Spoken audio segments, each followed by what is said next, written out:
There is a famous quote, I can't remember who by, but it goes like this: any sufficiently advanced technology will be indistinguishable from magic. And this is absolutely true. And this video, I want to talk about that. Here I am, we took a trip earlier this year to Hatfield House in the UK, and there's lots of these old world buildings here. And this is in fact very advanced technology. And it's so advanced it's indistinguishable from magic. And what is this? This is ether technology. Now there's a lot of people talking about this now, alternative histories, because some of these buildings are so magnificent, so clever, it doesn't make sense that a little group of peasants could build it. You know, this looks like very advanced people, very clever people built this stuff. But I'm not talking about who and how and when it was built. I'm talking about why. How does it all work? You see, there is a science, there is a technology to this, but it's like magic. It's connecting to the ether. But what is the ether? The ether is an unmanifest force. It is chi, it is the life force, it is spirit. It's not physical, it is metaphysical. So how do we get this metaphysical energy into physical reality? Well, you do it like this. You do it through geometry, you do it through design, you do it through various substances, you do it through resonance. So this is how you do it. But the particular design required is based on mathematics, and it's the mathematics of the golden ratio. And the golden ratio is so important because this governs life. All life grows with this mathematics of the golden ratio. And there's so many different forms of life, and nature is always changing, always different, but it's always obeying the laws of this golden ratio. So that's why you can have an element of design to these buildings. There's artwork here. But artwork combined with this technology and this understanding of ether. So that makes it extremely advanced technology. And the reason this is now misunderstood is modern science has become totally materialistic. We've actually now dumbed ourselves down. We're actually believing nonsense, because you cannot have a science without acknowledging metaphysics. Physics and metaphysics should never have been separated, and whoever built these ancient buildings knew about this. And you will find in here, and there's not enough research done, but there'll be numerology, there'll be proportionality, and you'll find this golden ratio everywhere. And you'll also find what is called incommensurable geometry, and that's the geometry that connects to this golden ratio.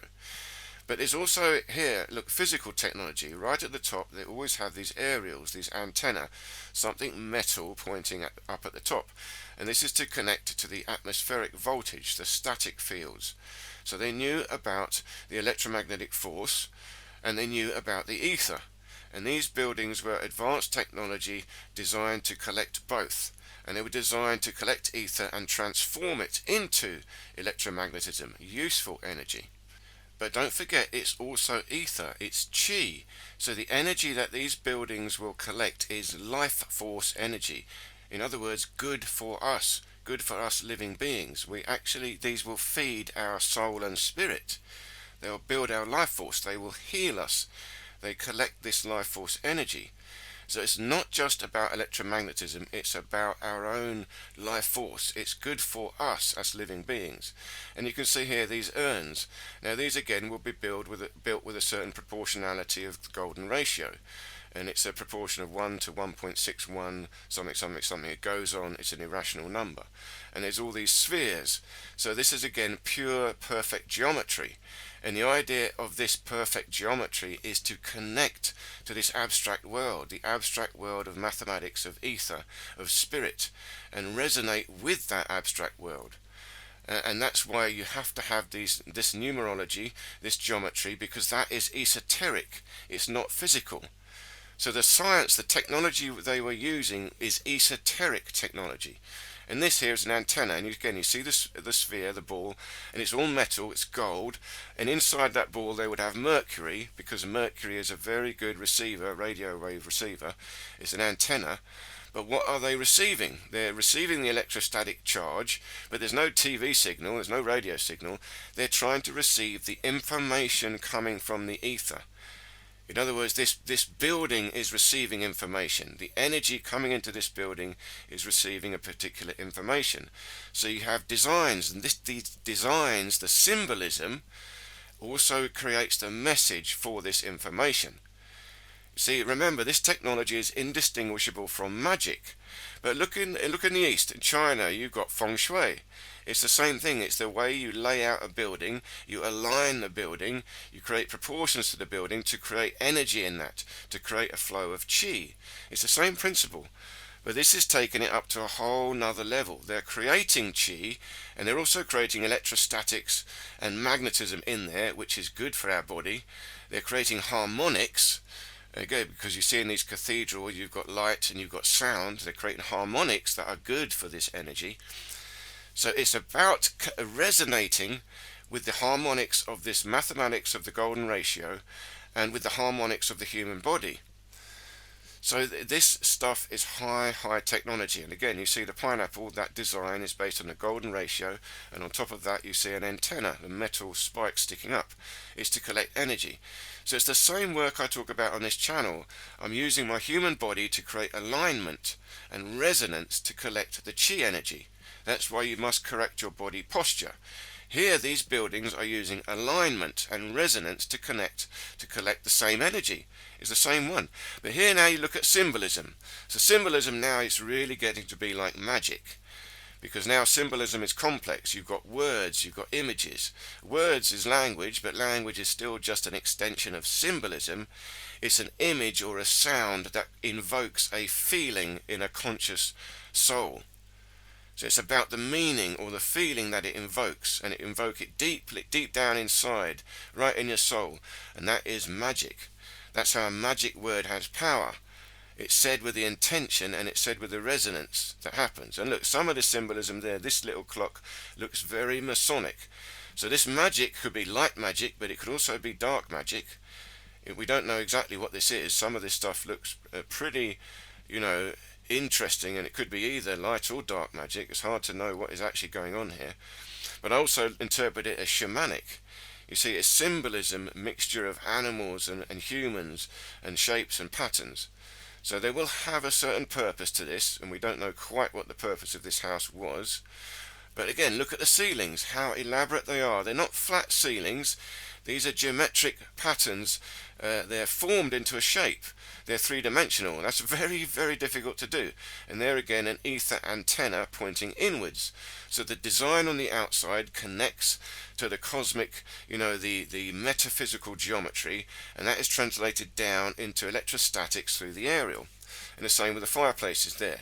It's to do with electrostatics, not so much even to do with real fire. And again, gold colour, although that gold was added later, but you see the design, even of the woodwork. Nobody could argue that this is master craftsmen, but why bother with all this craft? Why bother with it? Because they gave an importance to it, and that importance was an understanding of the metaphysical world. They were creating a building of power. And even if you wanted to believe it was for the elite, well, they wanted power, so they need a building that will harness power for them. It will harness power to their spirit. And of course it will also harness electrostatics, which could be power for even electricity itself in the building. So again, that's a whole other discussion. Free energy could have been present for a long time with Tesla's physics. It's relatively simple. But again, an understanding is required, a very advanced understanding and a precision and an engineering to build these buildings with such precision. And here's an organ. Again, the precision, the notes. How did they use such precision so many hundreds and thousands of years ago and know the exact harmonics of an organ? And that would also have been tuned to the harmonics of the building that the organ was in. So that's very complex mathematics to do that. And same with the stained glass window. Patterns in the stained glass is to create light harmonics into the building. And also the designs are also to influence the magnetic field. It's not just electrostatic, it's magnetic. And here you see outside these mudflood buildings, you can see this building must have been submerged. It's got windows half underground. But you see, symbolism, language, design, geometry, all of this is magic. It's magical. There's an element of creativity to producing this technology. You can have a freestyle to it and it will still work. Now, to create an actual machine that generates an electric current requires pure precision. Even so, there's going to be multiple different machines that can generate electricity. So there's a certain amount of creativity involved in that, but of course to actually generate an electric current it will need a precision. This is to collect ether, so the precision is more artistic. The golden ratio is a thing of beauty, that's what they say. Everything that looks beautiful to us will have the golden ratio in it. But the question is why? Why is this golden ratio beautiful to us? Because it is the symbolism, it is the link to the fundamental, primary underlying law of the universe, the very mathematics that governs the creation itself. And if we build things with this mathematics, with this design, and with this feeling of beauty, or at least accuracy, so even here now this is a skeleton, look at the incredible accuracy of this marble sculpture, and I suspect this is cast, not carved. So they would have the technology of casting marble stone, but that's still very, very advanced technology. You see, it's not carving is I mean, that got to be impossible to carve this, but casting is possible. You still got to sculpt it, and you need the technology of creating marble stone from dust. Take marble dust, mix with chemicals, and you can cast it. And here's some of the churches around and the old building. And that little old building looks like what we might build. It's a bit rickety. These ones here look old, a little different. Very, very well built. So I hope this made sense. I'm trying to point out that the ether is non-physical. It connects us to our soul's spirit. So we consciousness is involved in creating this technology and in receiving it. We feel it in our soul. It's not just about overt electricity, it's about life force energy that we feel inside. So thank you so much for watching, and I look forward to seeing you in any of these other videos here.